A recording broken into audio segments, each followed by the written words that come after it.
Bismillahirrahmanirrahim. Assalamualaikum warahmatullahi wabarakatuh.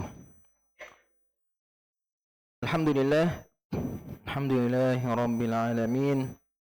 Wassalatu wassalamu ala asyrafil anbiya'i wal mursalin wa ala alihi wa sahbihi wa man tabi'ahum bi ihsanin ila yaumiddin. Amma ba'd.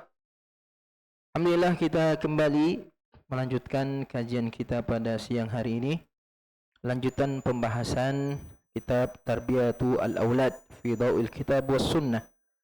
Pendidikan anak di bawah naungan Al-Quran dan Sunnah, karya Syekh Abdul Salam Ibn Abdullah Sulaiman hafizallahu ta'ala. Pertemuan sebelumnya kita masih membahas Al-Khutuwat Al-Amaliyah li Tarbiyatil Abna, langkah-langkah praktek atau langkah-langkah nyata bagaimana mendidik anak atau bagaimana bisa mendapatkan anak yang soleh,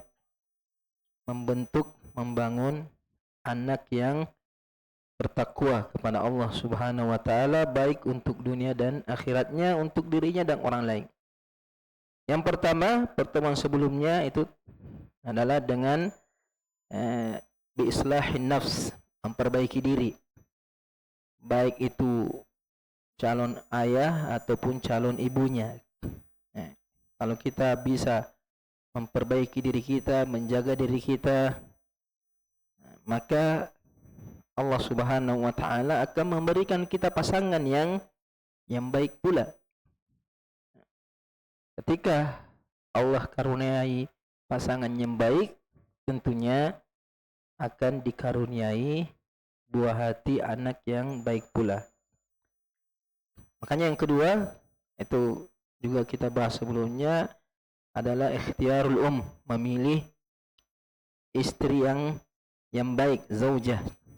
Ketika ingin menikah, maka memilih pasangan calon yang baik. Kenapa? Karena anak itu banyak berpengaruh atau dipengaruhi oleh ibunya. Apalagi anak itu lebih sering bersama ibunya. Kemudian terakhir, pembahasan kita sebelumnya, sebelum masuk ke tahapan yang ketiga, ini Syekh menyebutkan di sini, az-zaujatu tabhathu 'anir rajulis salih. Sebagaimana laki-laki memilih istri yang salihah, begitu pula dengan wanita. Seorang istri ketika ingin menikah, dia juga punya hak untuk memilih yang terbaik. Jadi bukan hanya laki-laki yang memilih, tapi perempuan juga berhak untuk memilih. Makanya dalam Islam, anak wanita itu, anak gadis, tetap dimintai pendapatnya oleh orang tuanya. Tetap dimintai pendapatnya ketika ada orang yang melamarnya, baik itu yang masih gadis, apalagi kalau sudah janda.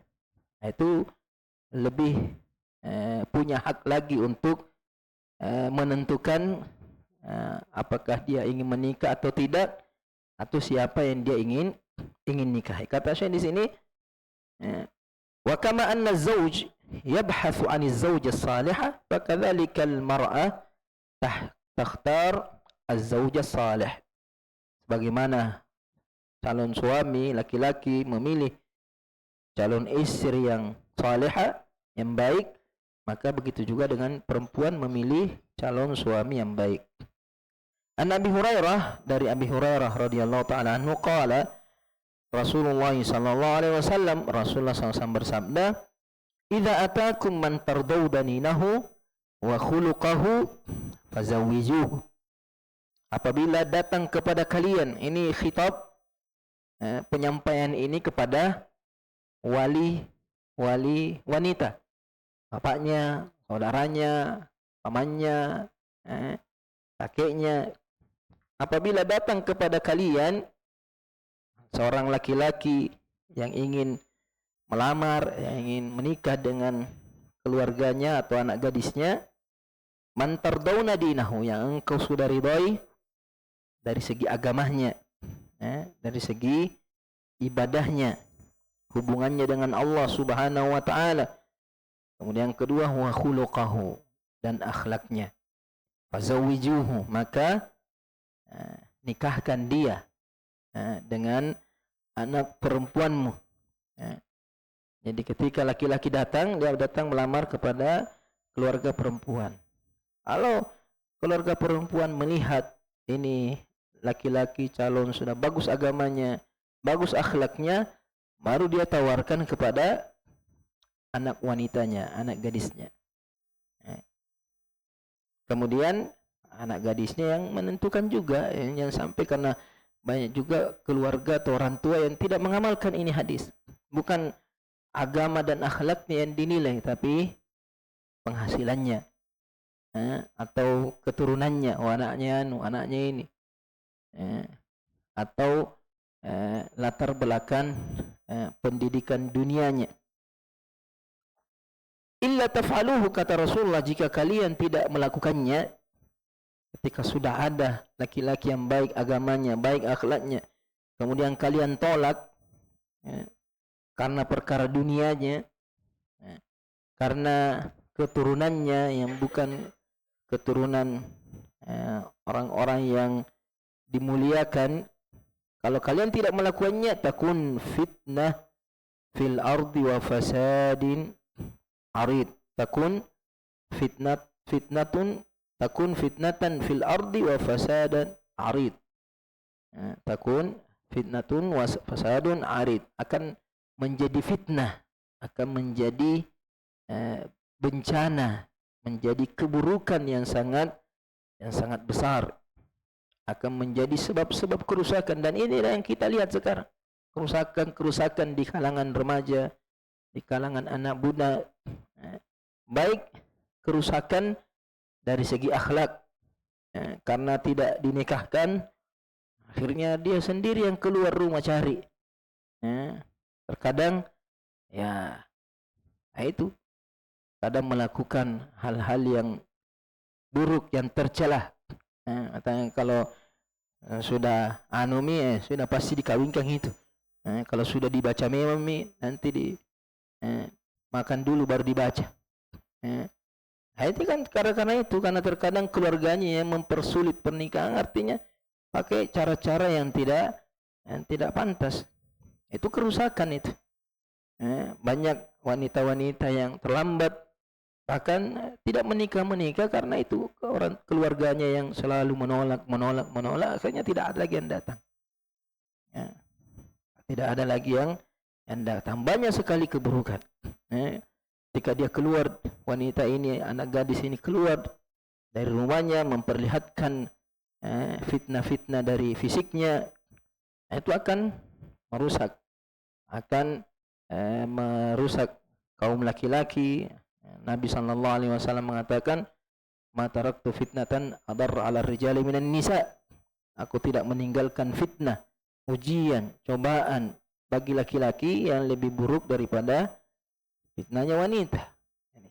Ini yang banyak terjadi di tengah-tengah kita, kerusakan akhlak, kerusakan ibadah, kerusakan banyak dari sisi-sisi kehidupan yang rusak. Itu disebabkan karena ini tidak menikahkan anak gadisnya, padahal yang datang adalah orang-orang yang baik agama dan akhlaknya.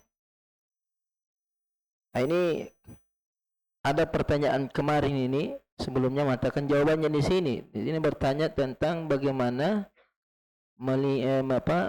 menilai ikhwah yang baik ketika ada yang melamar.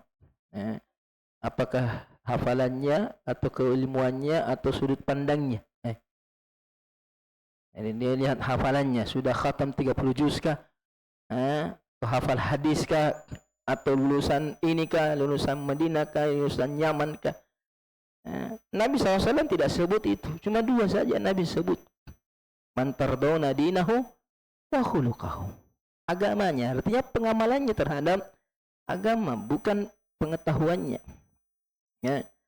Karena Ibn Abbas mengatakan laisal ilmu birriwayah walakinnal ilmu al-amal. Ilmu itu bukan dari banyaknya yang dia riwayatkan, banyaknya yang dia hafal, banyaknya yang dia sampaikan, hebatnya dia ceramah, bukan itu, tapi pengamalannya.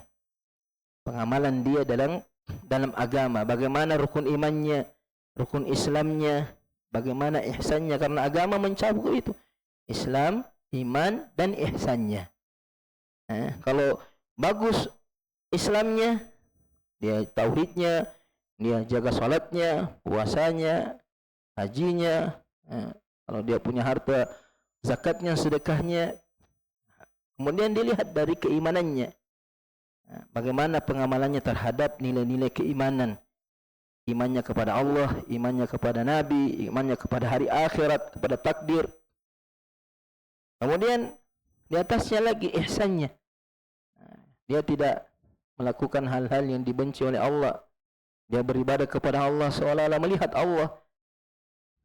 Kalau dia tidak bisa melihat Allah, dia meyakini bahwa Allah senantiasa melihatnya. Jadi agama yang dimaksud di sini adalah praktiknya, pengamalannya, bukan dari hafalannya berapa.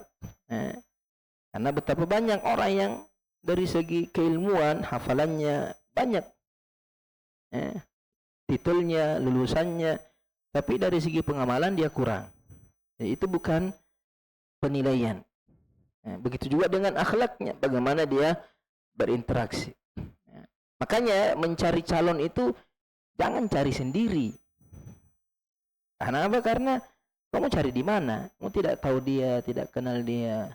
Nah, tidak, saya mau mengenal dia lebih dalam. Akhirnya apa itulah? Pacaran 2 tahun, 3 tahun, ada yang sampai 10 tahun, tidak nih. Ujung-ujungnya orang lain yang kawin.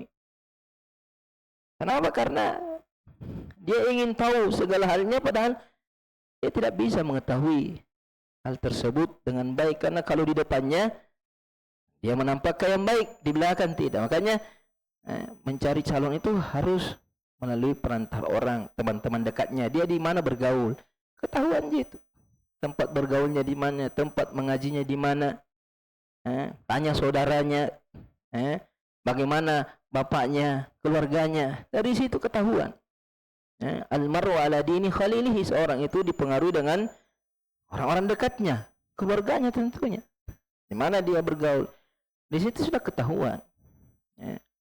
Adapun ingin mengenalnya lebih dalam dengan ngobrol banyak, jalan sama-sama, apa sama itu, buktinya banyak yang bertahun-tahun dia pacaran, ujung-ujungnya rusak juga keluarganya.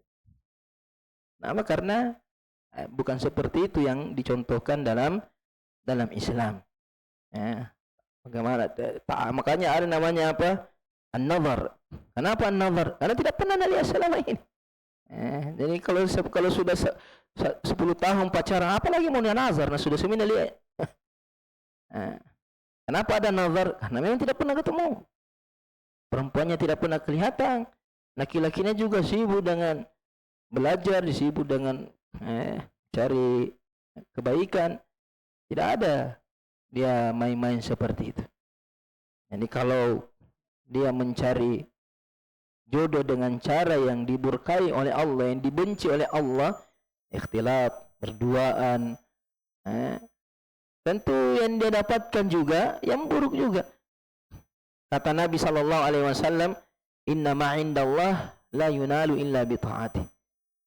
Karunia dari Allah, keberkahan dari Allah, itu tidak diraih kecuali dengan ketaatan kepada Allah Subhanahu wa taala. Kalau mau yang baik, kejar dengan cara yang baik. Tapi kalau caranya salah, ini bisa jadi dia juga akan mendapatkan apa yang sepantasnya dia dapatkan. Jadi menilai seorang laki-laki, begitu juga dengan perempuan, itu dinilai dengan pengamalannya terhadap agama, dengan bertanya, dengan melihat teman-temannya. Nah, itu sudah memberikan gambaran. Sisanya Allah Subhanahu wa taala yang tahu di balik dia bagaimana isi hatinya, tidak ada yang tahu kecuali Allah. Makanya kalau kita sudah bertawakal kepada Allah, berserah kepada Allah, kemudian kita berusaha sesuai dengan kemampuan kita dan sesuai dengan apa yang dibolehkan dalam syariat, Allah yang akan memberikan kita yang terbaik. Allah yang akan memberikan apa yang Allah Subhanahu wa taala ridai untuk kita. Kata Syekh di sini, walidzalika nara anna al-asas al-matin alladhi bana 'alaihi al-ikhtibar aw al-ikhtiyar baina az-zawjaini ad-din wal khuluq. Kata Syekh, oleh sebab itu kami melihat bahwasanya mendasar yang pokok untuk membentuk pilihan antara suami istri, artinya istri melihat atau memilih pasangannya, suami memilih istrinya, landasan utamanya adalah agama dan akhlaknya. Akhlaknya, bagaimana kejujurannya, sopan santunnya, etikanya. Itu kan biasanya mudah dilihat seperti ini. Mudah dilihat. Mungkin dia sedang di masjid, bagaimana dia sikapnya kepada orang tuanya, bagaimana kepada teman-temannya, bagaimana di tempat kerjanya, ketahuan itu. Orang-orang dekatnya tahu itu. Wa yustahabbu idza dakhala alaihi lailatuz zawaj, dan disunnahkan ketika sudah memasuki malam pernikahan, malam pertamanya maksudnya di sini, ayyaqul, dia membaca doa sebelum mendatangi istrinya, Allahumma inni as'aluka min khairiha wa khairi ma jabalta alaihi wa yada' yadahu ala ra'siha wa yusalli ma'aha rak'ataini. Ketika sudah akad nikah, sudah walimanya, ya, sudah malam pertamanya, ini membaca ini, Allahumma inni as'aluka min khairiha wa khairi ma jabalta alaihi. Saya, ya Allah, saya meminta kepadamu kebaikan darinya, kebaikan dari istri saya ini, dan kebaikannya engkau ciptakan, tetapkan padanya.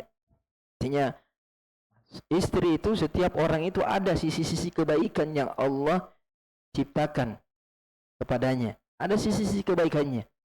Nah, itu yang kita minta, sisi-sisi kebaikan yang Allah ciptakan pada istri ini. Dan kebaikan-kebaikan yang akan datang kepadanya. Jadi ada kebaikan yang memang bersumber dari dirinya dan kebaikan yang akan dia dapatkan dari Allah Subhanahu wa ta'ala. Wa yadahu ala ra'siha. Suami meletakkan tangannya di atas kepala istrinya. Nah, ini ada kebiasaan atau keyakinan di orang-orang Bugis Makassar itu terkadang melarang suami memegang kepala atau ubun-ubun dari istrinya, matanya cepat mati. Ya, masanya begitu itu. Kalau sudah menikah mau pegang kepalanya, mau amalkan ini sunnah, pasti ada yang melarang itu. Apalagi yang sandro-sandronya, apanya, dukunnya itu, yang masih percaya dengan khurafat seperti itu, dia larang. Kenapa? Kita cepat mati.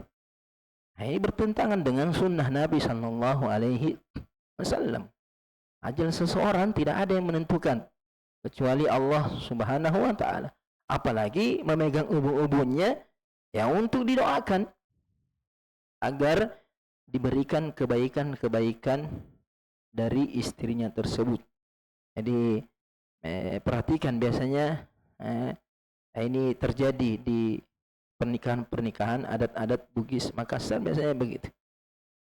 Terkadang lomba siapa yang cepat berdiri, siapa yang injak ini. Nah, itu kalau kamu duluan berarti kamu nanti yang berkuasa di rumah tangga. Nah, ini mendidik seorang istri menjadi durhaka kepada suaminya, menjadi berani terhadap suaminya, menentang suaminya, waliyahzubillah. Kemudian setelah mendoakan, pegang kepalanya, doakan, baca doa ini, wa yusalli ma'aha rak'ataini. Salat berdua, salat berjamaah 2 rakaat. Bisa diniatkan sebagai salat hajat untuk meminta kebaikan-kebaikan dari Allah Subhanahu wa taala. Artinya memulai hidup barunya dengan ibadah kepada Allah Subhanahu wa taala. Tidak seperti sebagian atau kebanyakan kita.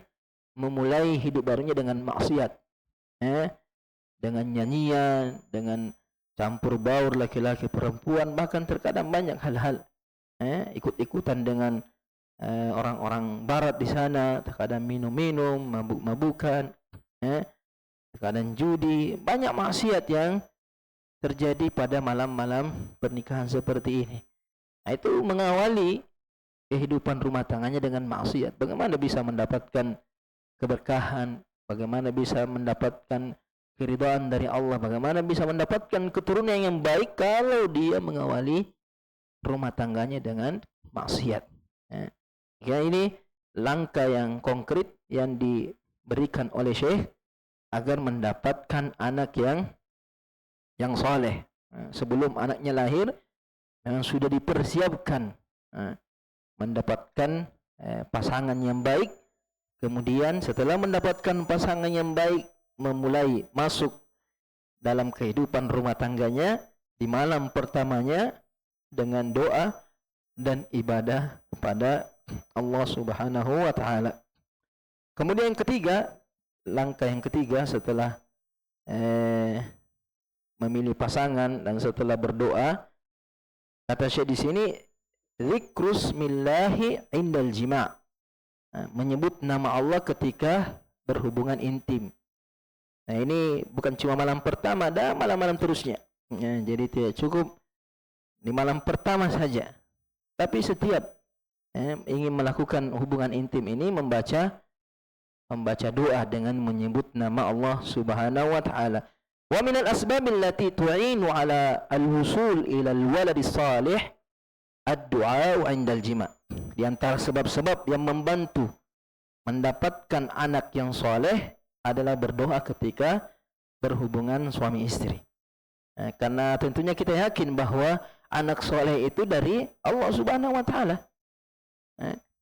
Seorang tidak akan mendapatkan kesolehan kecuali atas izin Allah Subhanahu wa taala. Innaka la tahdi man ahbabta walakinna Allah yahdi man yasha. Allah yang menetapkan segala sesuatu. Makanya ketika berhubungan suami istri, dia niatkan untuk mendapatkan anak, dia membaca doa yang diajarkan oleh Nabi sallallahu alaihi wasallam. Dan ini juga sebagai isyarat bahwasanya ketika berhubungan suami istri jangan hanya niatnya melampiaskan nafsu saja, tapi niatkan supaya dapat anak. Nah, ada orang tidak ada mantan niatnya, innamal a'malu binniyat. Jadi ketika dia berhubungan, dia niatkan untuk mendapatkan anak.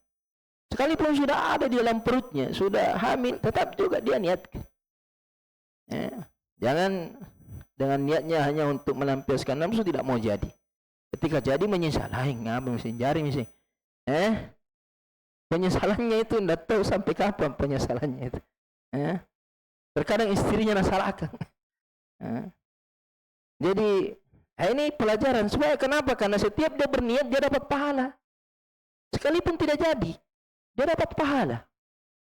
Oke, yang kata, mustahil istriku punya anak. Niatkan saja. Nggak rugi orang berniat. Makanya dibaca doa ini. Kenapa? Karena doa ini dibaca untuk mendapatkan anak. An Ibn Abbas radhiyallahu taala anhuma, diriwayatkan dari Ibn Abbas radhiyallahu taala anhuma, qala Rasulullah sallallahu alaihi wasallam, Rasulullah sallallahu alaihi wasallam bersabda, "Law anna ahadakum idza ata ahlahu."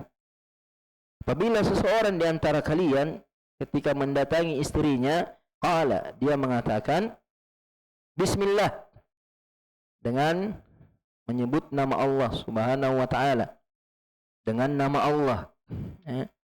Allahumma jannibna syaitan wa jannibish syaitana ma razaqtana. Faqudiya bainahuma waladun lam yadurruhu. Muttafaqun alaih. Sini Nabi membaca doanya, singkat je doanya. Jangan takut lama sekali. Depannya je doanya. Terkadang tergesa-gesa sekali nih. Lalu lupa doanya. Jadi bismillah. Allahumma jannibna syaitan wa jannibish syaitana ma razaqtana. 3 kalimat. Bismillah. Kenapa kita menyebut nama Allah? Karena kita meniatkan dengan menyebut nama Allah, kita niatkan perbuatan kita ini yang kita lakukan ini ibadah di sisi Allah Subhanahu wa taala. Jadi bukan hanya sebatas pelampiasan nafsu seperti hewan, tidak. Tapi kita mendatangi istri dengan nama Allah karena Allah Subhanahu wa taala. Ibadah, sudah dapat pahala. Dia dapat pahala. Makanya ketika Nabi mengatakan wa fi bud'i ahdikum sadaqah. Pada kemaluan istri kalian ada sedekahnya di situ. Mengatakan, ya Rasulullah, kami melampiaskan nafsu, kenapa bisa dapat sedekah? Kalau dia lampiaskan di tempat yang haram, dia dapat dosa. Dapat dosa. Berarti melampiaskannya di tempat yang halal, dia dapat pahala. Jadi kita membaca bismillah untuk memperbaiki niat bahwa kita melakukan ini karena Allah Subhanahu wa taala. Kemudian membaca bismillah agar mendapatkan keberkahan dari Allah Subhanahu wa taala. Karena di antaranya dalam Al-Qur'an tabarakasmu sebagian ulama menafsirkan tabarakasmu artinya nama Allah itu mengandung keberkahan. Sehingga kita mendapatkan anak yang soleh, kita bisa dengan berhubungan ini kita dijauhkan dari maksiat. Kita mendapatkan kepuasan sehingga tidak perlu lagi melirik yang lainnya. Kita jauh dari godaan-godaan syaitan di luar.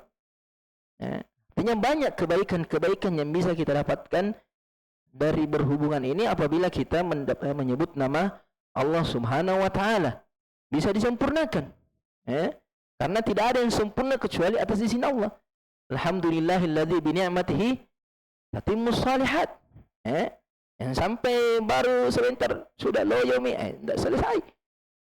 Itu menyebut nama Allah supaya disempurnakan. Ini termasuk maksud dari bismillah itu. Artinya ketika kita membaca bismillah, kita niatkan semua itu, niatkan kebaikan-kebaikan yang ingin kita raih dalam hubungan ini. Kemudian berdoa, Allahumma jannibna syaitan. Ya Allah, jauhkan kami dari syaitan. Karena banyak juga itu sihir-sihir itu berkaitan dengan di sini. Seperti yang diajarkan syaitan di masanya Nabi Sulaiman, yufarriquna bainal mar'i wa zawji. Memisahkan antara suami dengan istrinya. Biasanya syaitan datang dan itu banyak. Terkadang kena sihir, dia tidak bisa mendatangi istrinya karena dia melihat seperti istrinya melihat seperti hewan atau seperti menakutkan sehingga dia tidak jadi menggauli istrinya. Begitu juga terkadang istri melihat suaminya menakutkan atau apa. Itu bisa jadi syaitan menghalangi hubungan itu. Atau syaitan datang merusak niatnya, mengotori niatnya. Banyak itu ke laporan-laporan terkadang suami menzalimi istrinya ketika berhubungan, melakukan hal-hal yang dilarang seperti mendatangi tempat-tempat yang dilarang. Itu kan pengaruh syaitan semua. Syaitan bisa. Kemudian itu syaitan itu terkadang ikut menggauli istrinya. Makanya Nabi SAW mengatakan, siapa yang masuk rumah dengan membaca bismillah, syaitan mengatakan, la mabita lakum, tidak ada tempat bermalam bagimu. Ketika dia makan, membaca bismillah, syaitan tidak ikut makan bersamanya. Begitu juga ketika dia mendatangi istrinya, membaca bismillah, membaca doa ini, syaitan tidak ikut. Nah, kalau dia mendatangi istrinya, syaitan ikut menggauli istrinya, bagaimana tidak jadi anak syaitan anaknya? Nah, syaitan juga ikut main di situ. Jadi ini maksudnya ini, Allahumma jannibna syaitan. Jadi jangan sepelekan ini doa. Jangan sepelekan ini doa. Allahumma jannibna syaitan. Jauhkan kami dari syaitan. Wa jannibis syaitana ma razaqtana. Dan jauhkan syaitan dari apa yang kamu rezekikan kepada kami. Itu anak. Ketika kami punya anak, jauhkan syaitan dari anak kami. Nah, ini dibaca oleh suami dan istri. Kalau suaminya lupa, istrinya ingat. Jangan dua-duanya lupa. Harus ada salah satu yang mengingatkan untuk membaca doa ini. Kata Nabi SAW, Siapa yang membaca doa ini, bismillah, Allahumma jannibna syaitan wa jannib syaitana ma razaqtana. Faqudiya bainahuma. Allah tetapkan di antara keduanya. Allah rezekikan kepadanya anak. Yang menunjukkan bahwasanya mendatangi istri itu hanya sebab saja. Tapi yang menetapkan kita punya anak atau tidak adalah Allah Subhanahu wa taala. Jangan saling menyalahkan, ini salahmu, ini salahnya ini. Allah Subhanahu wa taala yang punya hak mutlak siapa yang diberi anak, siapa yang tidak diberi anak. Kalau Allah menetapkan padanya, pada keduanya waladun, anak, lam yadurruhu, maka syaitan tidak akan menyakitinya atau mengganggunya. Muttafaqun alaih. Wa fi riwayatil Bukhari, di riwayat Imam Bukhari, lam yadurruhu syaitanun abadan. Anak itu tidak akan disakiti atau tidak akan diganggu oleh syaitan selama-lamanya. Ikhtilaful ulama fi ta'yinid darar lam yadurruhu syaitan abadan. Ulama berselisih. Ada perselisihan ulama tentang maksud darar, keburukan, bahaya yang dimaksud dalam hadis ini. Artinya ketika Nabi mengatakan syaitan tidak akan menyakitinya, mengganggunya sama sekali selama-lamanya, apa maksudnya ini? Tidak mengganggunya, tidak menyakitinya. Yang pertama, annahu la yusallitu alaihi syaitan min ajli barakati at-tasmiyah. Artinya syaitan tidak akan menguasai anak tersebut, tidak akan tidak akan menyesatkan anak tersebut karena keberkahan dari basmalah itu. Jadi syaitan tidak akan mampu menggoda dia atau menyesatkan dia, merusak dia. Yang kedua, annahu la yadurru la yusri'uhu syaitan. Pendapat kedua bahwasanya dia tidak akan dirasuki oleh syaitan. Karena banyak-banyak anak itu biasanya sakit, demam, biasanya itu karena syaitan. Apalagi ain, biasanya itu anak-anak sering kena ain. Ketika datang menyuruh, lucunya, gemoy, apa semua. Dia puji-puji berlebihan tanpa menyebut nama Allah, akhirnya masuk ain. Karena ain itu biasanya syaitan menunggangi pujian tanpa menyebut nama Allah Subhanahu wa taala. Kekaguman yang berlebihan sehingga dia lupa menyebut nama Allah. Dan itu sengaja atau tidak sengaja? Ya, sengaja atau tidak sengaja. Makanya ketika melihat sesuatu yang menggemaskan, menyenangkan, baca barakallahu fi, doakan, masya Allah. Jangan cuma wow gitu. Akhirnya kena ain di situ. Nah, ini kalau orang tuanya baca basmalah atau baca doa ini ketika berhubungan, maka syaitan tidak akan mengganggu, tidak akan merasukinya. Sampai besar dia tidak akan kerasukan oleh syaitan. Kemudian ketiga, anna syaitan la yadurruhu fi badanihi. Yang kedua, bahwasanya syaitan tidak akan membahayakan fisiknya. Artinya anaknya lahir dalam keadaan sehat, keadaan selamat, tidak cacat, tidak sakit-sakitan. Ini secara fisik. Kemudian yang keempat, pendapat yang keempat bahwa maksud hadis ini, amma Ibnu Daqiqil Id, adapun Ibnu Daqiqil Id ketika menafsirkan hadis ini, fayaqul yahtamilu alla yadurruhu fi dinihi aidan. Artinya ada kemungkinan bahwasanya syaitan tidak akan merusak agamanya juga. Jadi bukan cuma dari segi fisiknya saja yang terlindung, tapi juga dari segi agamanya. Tidak akan disesatkan oleh syaitan, tidak akan dijerumuskan kepada kemaksiatan. Fayaqulu Ad-Dawudi mengatakan, makna lam yadurhu, maksud dari kata Nabi, ucapan Nabi lam yadurhu, tidak, syaitan tidak akan membahayakannya. Ai lam yuftinhu an dinihi ilal kufr.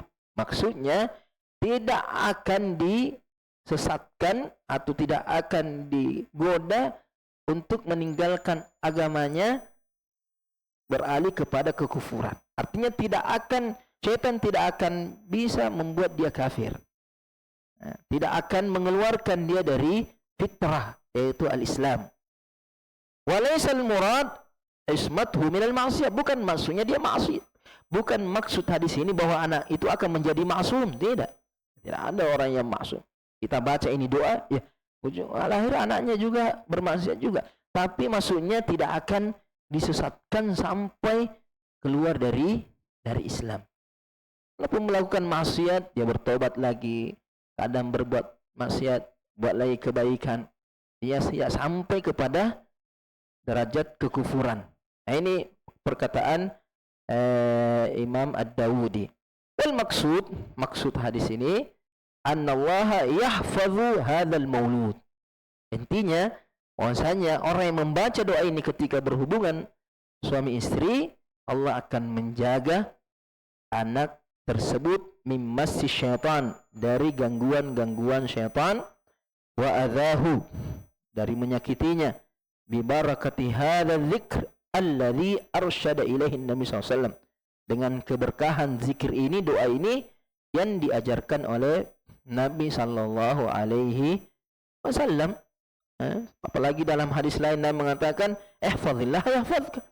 Jagalah Allah, dia menjaga Allah sekalipun di puncak-puncak nafsunya, syahwatnya. Biasanya kan orang lupa ini karena kadang saja kalau kita lapar sekali, lupa bismillah, langsung makan. Karena nafsunya terlalu tinggi untuk makan. Begitu juga ketika mungkin sementara nafsunya tinggi, lupa ini. Tidak, dia selalu menjaga Allah, selalu berzikir, selalu berdoa. Dia mengawali hubungannya ini dengan membaca doa ini, maka Allah yang akan menjaga hasil dari berhubungannya ini, sehingga dijaga anaknya oleh Allah Subhanahu wa ta'ala. Dia menjaga sunnah Nabi. Nah, ini sunnah Nabi sallallahu alaihi wasallam, sehingga Allah juga menjaganya. Nah, ini diantara langkah-langkah untuk mendidik anak untuk mendapatkan anak yang soleh sebelum anak itu lahir. Insyaallah nanti pertemuan berikutnya kita lanjut langkah-langkah yang selanjutnya, insyaallah taala. Kalau ada pertanyaan, disilakan. Nah, bismillahirrahmanirrahim. Alhamdulillahirabbil alamin. Wassalatu wassalamu ala asyrafil anbiya wal mursalin wa ala alihi wasallam. Jadi ini juga sudah pernah ditanyakan ini ya, yang menunda-nunda pernikahan. Nah, kita tahu bahwa pernikahan itu adalah ibadah yang sangat besar, pahalanya, keutamaannya. Nah, sampai-sampai sahabat Nabi yang ingin fokus beribadah, yang mau puasa setiap hari, mau salat malam setiap malam, tidak mau menikah hanya karena ingin beribadah, Nabi marah. Nabi marah. Nabi sallallahu alaihi wasallam marah kepada sahabatnya. Sampai mengatakan, man raghiba an sunnati falaysa minni. Coba sampai Nabi mengatakan, bukan dari golonganku orang-orang yang tidak mau menikah. Hanya sekalipun itu dia niatnya fokus beribadah. Jadi kalau orang yang mau beribadah, fokus beribadah, maka ada sahabat yang ingin mengebiri dirinya supaya tidak ada lagi nafsunya kepada wanita. Nabi juga melarang sahabat yang ingin mengebiri dirinya. Jadi semuanya kembali kepada diri masing-masing, kemampuannya, karena tentunya ke tingkat kemampuan seseorang itu berbeda-beda. Terkadang kita mengatakan dia sudah mampu, terkadang dia mungkin tidak mampu. Mungkin dari segi mental, dari segi persiapan. Makanya Nabi SAW mengatakan, ya ma'asyar syabab, man istata'a minkumul ba'ah falyatazawwaj. Jadi Nabi memberikan persyaratan, man istata'a, artinya harus ada kemampuan. Nah, kalau menikah juga, dia juga belum mampu, jangan sampai semangatnya besar, kemampuannya tidak ada, itu tidak bisa. Apalagi kalau hanya untuk menzalimi, terkadang menzalimi. Tapi ini kemampuan ini jangan terlalu tinggi standarnya. Jangan terlalu tinggi standarnya. Mampu artinya sekian uang panaiknya, mampu seumpamanya nanti khatam kitab ini, kitab itu, kitab ini. Jangan terlalu berlebihan. Kemampuan secukupnya saja. Artinya mampu fisik, sudah. Kemudian mampu materi, sudah. Tawakal Allah. Jangan sampai syaitan membuat dia takut, membuat dia cemas, membuat dia khawatir. Yakinlah kalau kita melakukan sesuatu karena Allah, Allah sendiri yang akan menolong. Yakunu fuqara yughnihimullahu min fadli. Kalau dia fakir, Allah akan memberikan kecukupan dari karunia-Nya. Jangan pernah takut. Kalau uang panai tinggi, cari yang rendah panaiknya. Cari yang mudah. Jangan memaksakan diri juga. Harus yang itu, tidak harus yang itu. Itu masalahnya kalau dia sudah tentukan orangnya. Masalahnya sudah itu. Dia paksakan ke situ. Artinya menyiksa sendiri. Padahal banyak yang lain. Jangan. Rezeki Allah itu luas. Rezeki Allah itu luas. Jangan terlalu memaksakan pada sesuatu yang dia sendiri tidak sanggup. Nah, itu yang jadi masalah terkadang. Banyak ini masalah. Nabi SAW mengatakan, khairun nisa aisaruhum mu'nah. Sebaik-baik wanita adalah yang mudah. Yang mudah maharnya. Mudah di sini bukan berarti murah. Ada salamanya mudah itu murah. Kalau dia orang kaya 1 miliar, mudah itu. 1 miliar, 2 miliar, terkadang ada orang mudah itu. Nah, ini tidak mesti murah. Artinya mana yang mudah? Siapa yang kasih kemudahan, itulah. Jangan cari yang murah, tapi cari yang mudah. Artinya yakinlah Allah akan memudahkan kalau kita bersungguh-sungguh. Kemudian seperti yang kedua, mungkin dia lupa. Rabbana la tu'akhidna in nasina aw akhtana. Allah Subhanahu wa taala tidak menghukum seseorang ketika dia lupa. Kalau dia ingat di pertengahan, dia bisa baca di pertengahan.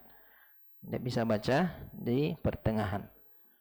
Kenapa? Karena di sini bukan waktu yang dilarang berzikir. Yang dilarang berzikir itu ketika buang hajat, buang najis. Sedangkan air mandi itu bukan najis. Air mani itu bukan najis. Jadi boleh dia baca di pertengahan jalan. Kemudian pertanyaan yang pertama tadi, ketika istri tidak mau punya anak karena merasa suaminya belum sanggup atau itu takut rezekinya, itu termasuk perkara yang dilarang. Allah Subhanahu wa taala berfirman, wala taqtulu auladakum khasyata imlaq. Nahnu narzuquhum wa iyyakum. Di ayat yang lain, wala taqtulu auladakum min imlaq.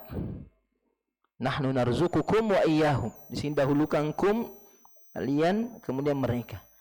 Anda di ayat pertama mengatakan jangan bunuh anakmu karena takut miskin. Takut miskin artinya sekarang dia sudah mapan, gaji cukup ini, tapi dia pikir kalau punya anak, wah berkurang lagi nih makanan, tidak bisa lagi beli ini, ada lagi pokoknya. Dia takut sengsara kalau punya anak.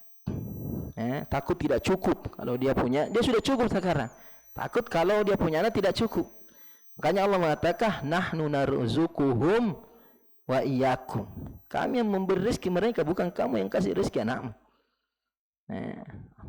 Setiap orang lahir dengan rezekinya masing-masing.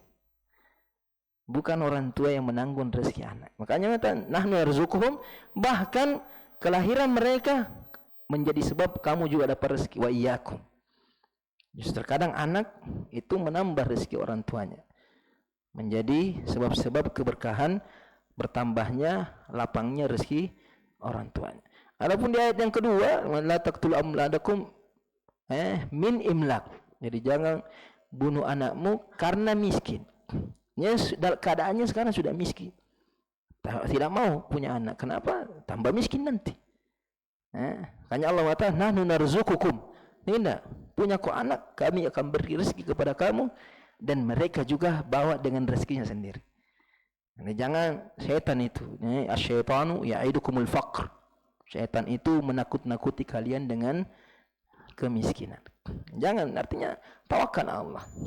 Tawakal Allah. Karena yang menanggung rezeki seseorang adalah Allah Subhanahu wa taala. Naam, barakallahu fiik. Nah, bismillahirrahmanirrahim. Alhamdulillah rabbil alamin wassalatu wassalamu ala Muhammad wa ala alihi wasallam.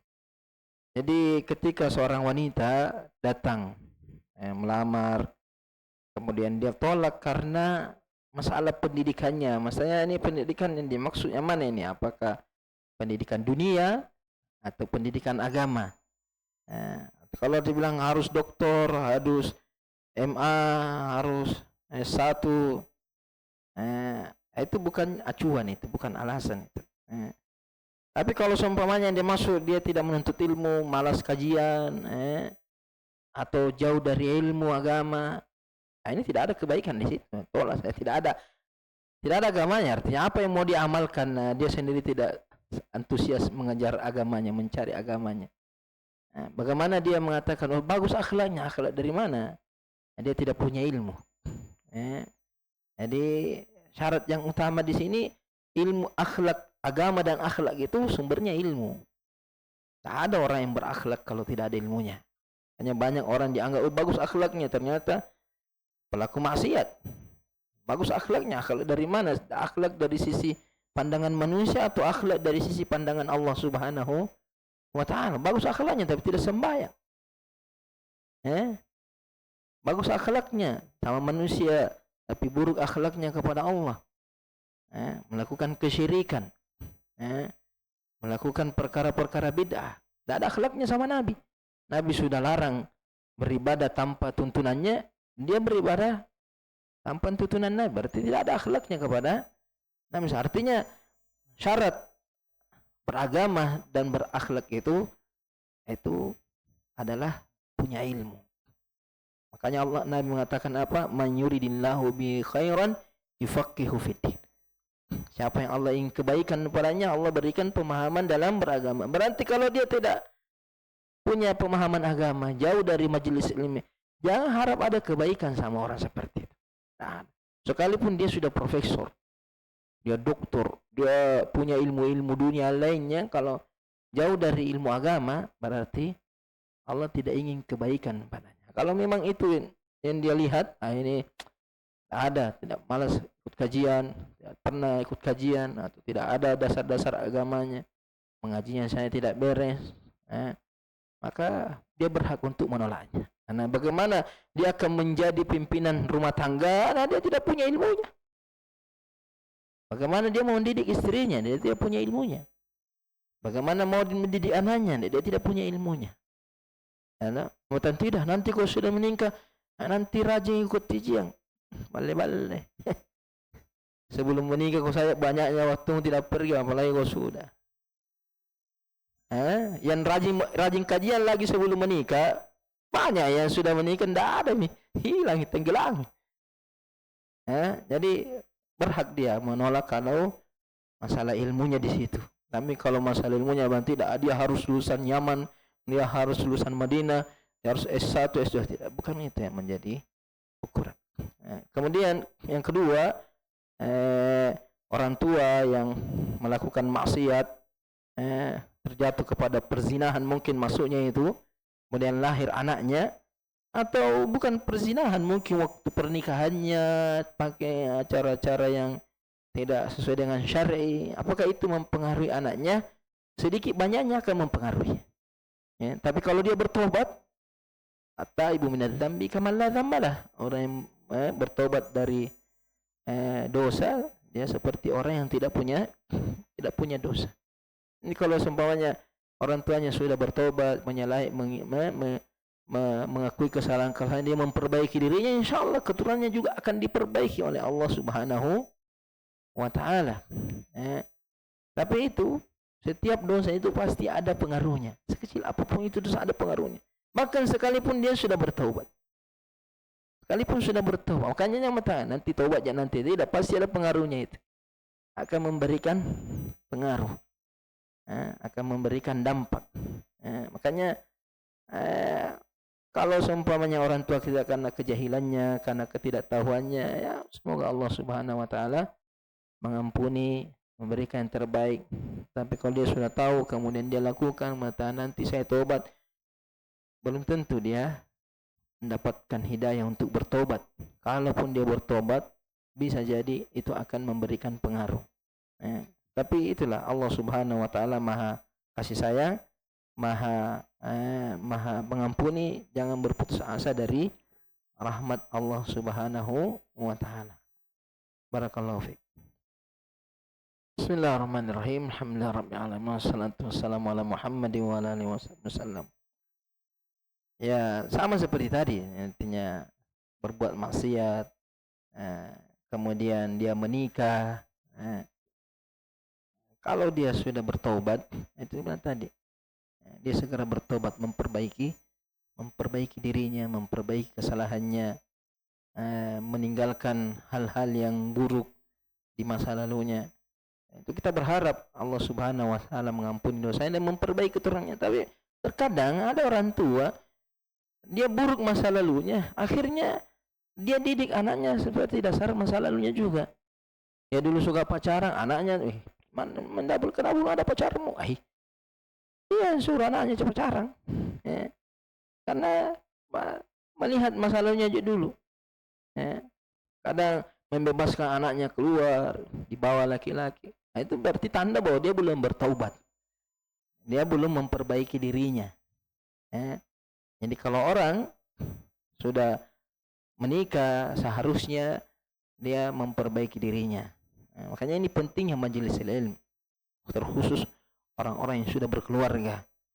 Karena yang dia pikirkan bukan dirinya lagi. Biasanya kalau anak muda itu kan biasanya dia pikir dirinya,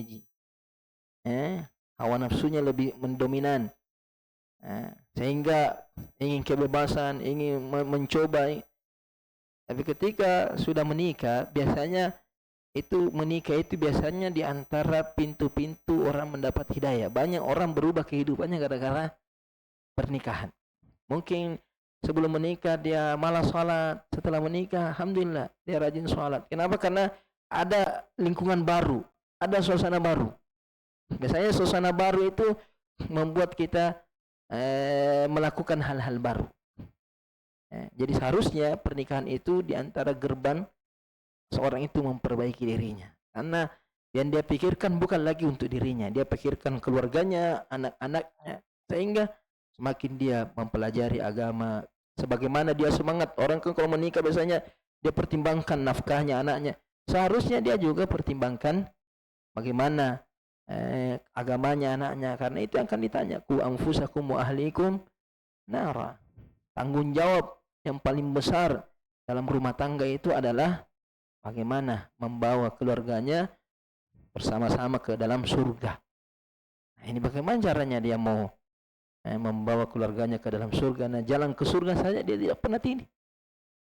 Jalan menuntut ilmu, jalan terbaik menuju surga. Jadi kalau dia menikah, dia perbaiki dirinya dengan menuntut ilmu, kemudian dia tahu, oh ya ini salah dulu, ini saya lakukan ini dulu begini.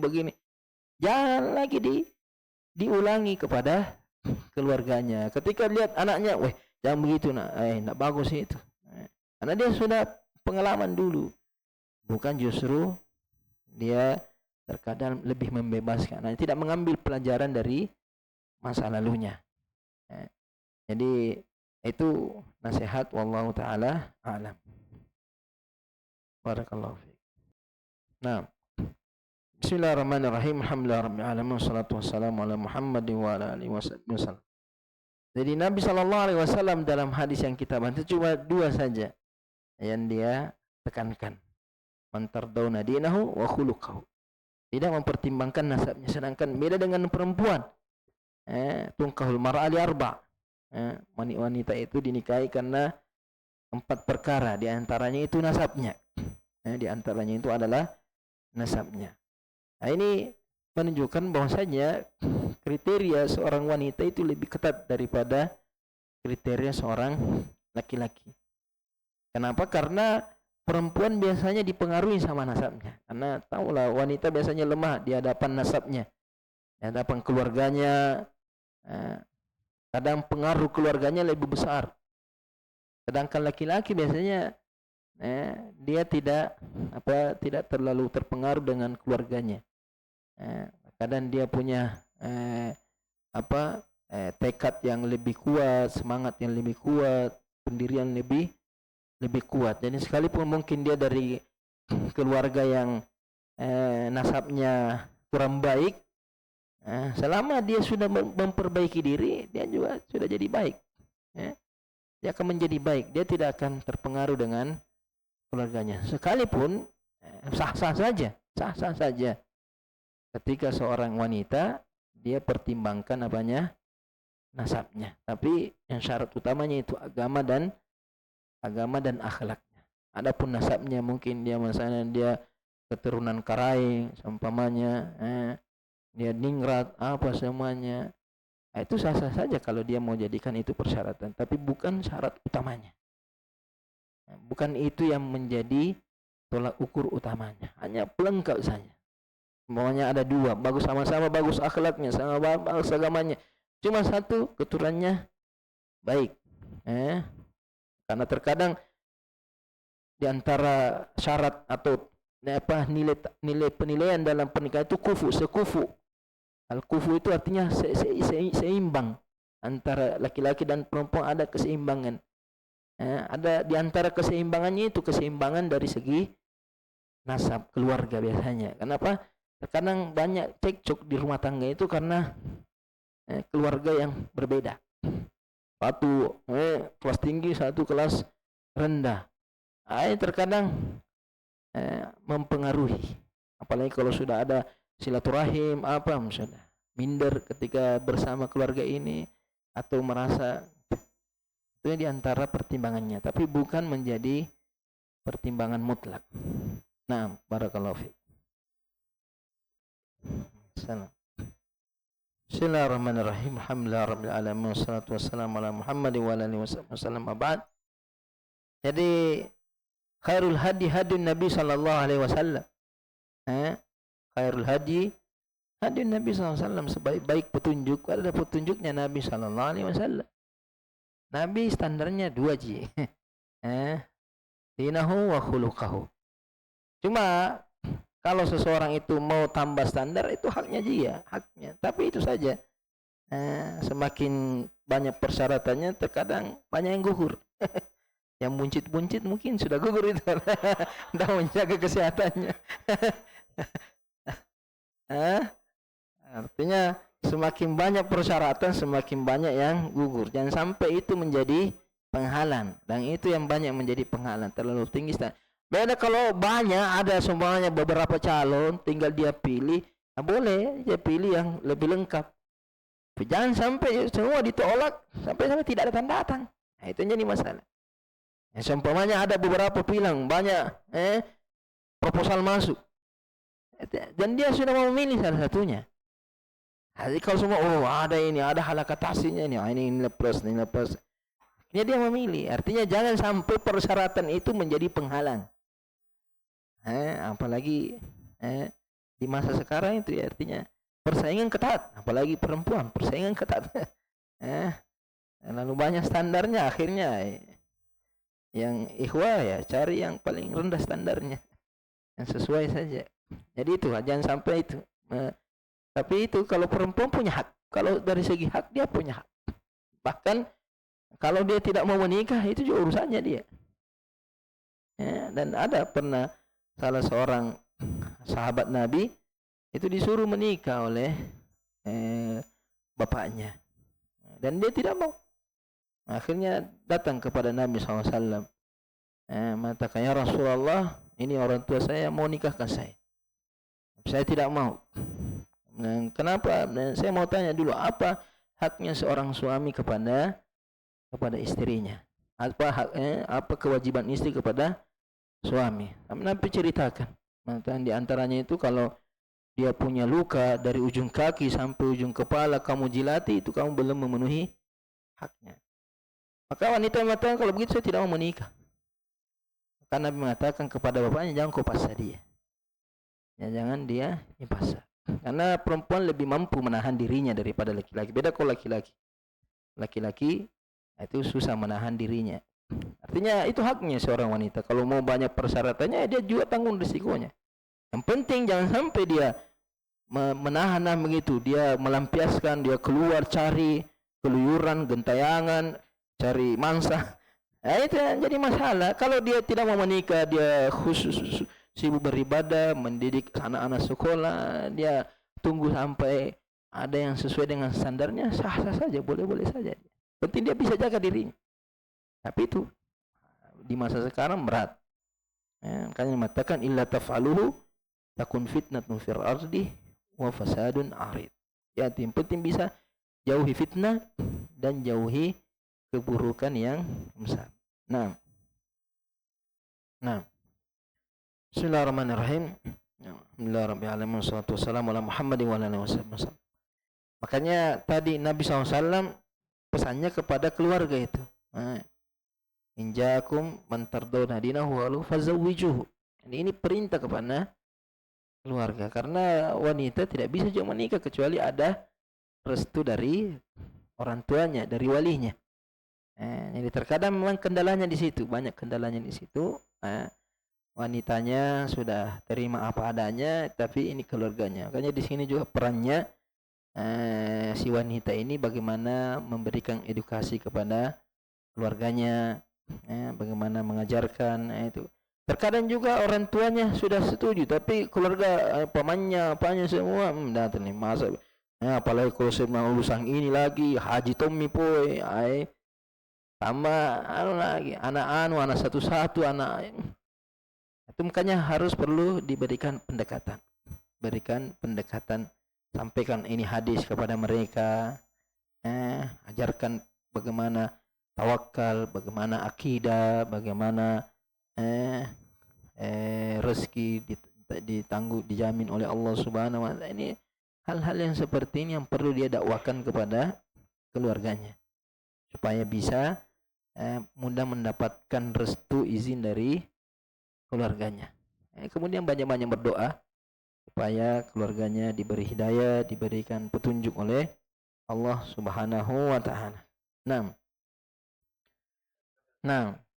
Bismillahirrahmanirrahim. Alhamdulillahirabbil alamin wassalatu wassalamu ala Muhammad wa ala alihi wasallam. Jadi ini termasuk semua yang bisikan-bisikan syaitan seperti itu. Menunda alasan-alasan yang tidak diterima oleh syariat. Gengsi itu bukan sesuatu yang dia dibenarkan dalam Islam. Artinya Nabi sendiri mengatakan seperti itu. Khairun nisa aisarhunna mu'na. Nabi sudah memberikan terbaik. Adapun gengsi ya nanti saja seumpamanya dia janjikan saja bila nanti kalau sudah menikah nanti saya akan belikan ini sebagai tambahannya atau apa. Tapi kalau dia tunda hanya dengan alasan gengsinya dan gengsinya juga tidak tercapai juga, ini masalah juga. Dia mau mempanai 1 miliar, tidak, gajinya juga berapa ji? Pekerjaannya juga jadi terkadang terlalu tinggi gambarannya tapi kemampuannya rendah. Jadi itu bukan alasan untuk menunda. Nah, hal-hal seperti ini bukan sesuatu yang baik. Makanya dalam Islam itu boleh itu dia mahar utang. Dibolehkan utang mahar. Misalkan maharnya 1 miliar, utang. Bisa dia, kalau dia mau, kalau memang gengsinya tinggi toh, utang saja dulu. Nanti kejar. Nah, dibolehkan pakai utang. Daripada dia tunda-tunda tidak jadi-jadi. Ini tidak selesai, menikahnya tertunda juga, targetnya juga tidak sampai ujung-ujungnya, cari juga yang murah nanti. Artinya itu semua bukan alasan yang baik. Barakallahu fiik. Nah, saya kira pertanyaan ini pembahasan cukup menarik karena mungkin di antara tenaga pendidik kita masih ada yang jomblo atau begitu juga dengan masih ada yang gadis. Ya, alhamdulillah di sini kita difasilitasi dengan bagus. Alhamdulillah. Yang kita bantu dengan doa. Insyaallah. Ya, kalau ada yang mau tidak cukup banyak silakan menghadap ke yayasan. Itu dibantu dengan doa. Doa. Nah. Dan insyaallah yayasan akan menjadi jembatan untuk itu. Insyaallah. Ya, di bisa kalau mungkin tidak ada gedungnya bisa di sekolah. Ya. Masya Allah. Siapa yang mau mulai? Kalau tidak ada ayam yang bisa dipotong, saya kira satu guru satu ayam ini sudah cukup.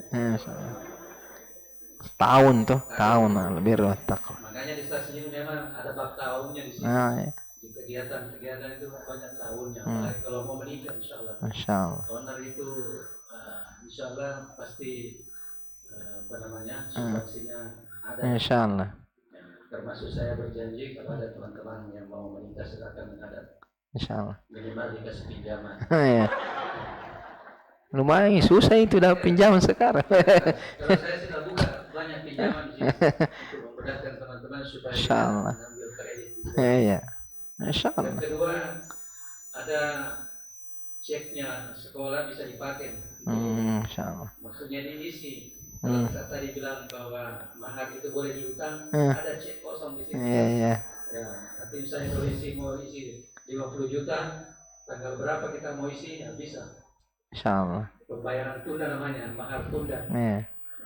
Tapi disebut angka di situ. Iya. Nah, insya Allah yayasan siap menulis ceknya itu. Insya Allah. Tapi dengan syarat diisi pada tanggal yang tepat. Saya kira demikian. Insya Allah. Masih? Tidak ada alasan ini dia, tidak ada alasan. Dia mau tidak mau ini. Ada kendaraan roda empatnya, ada kendaraan sekolah. Insya Allah. Tinggal dihias itu. Iya, dihiasi. Ada juga kalau tidak mau berhias ada setnya kendaraan. Insya Allah banyak. Dipakai untuk pengantin laki-laki. Nah, mixer juga tidak masalah. Ya, alhamdulillah kalau di sini dipermudah. Cuma Insya Allah. Batasan itu ya tidak boleh ikhtilaf di grup. Artinya batasan itu jangan ada yang pacaran, ada yang ini. Kalau langsung ya, saya siap menjadi orang tuanya. Insya Allah, masya Allah. Ya, demikian. Insya Allah. Assalamualaikum warahmatullahi wabarakatuh.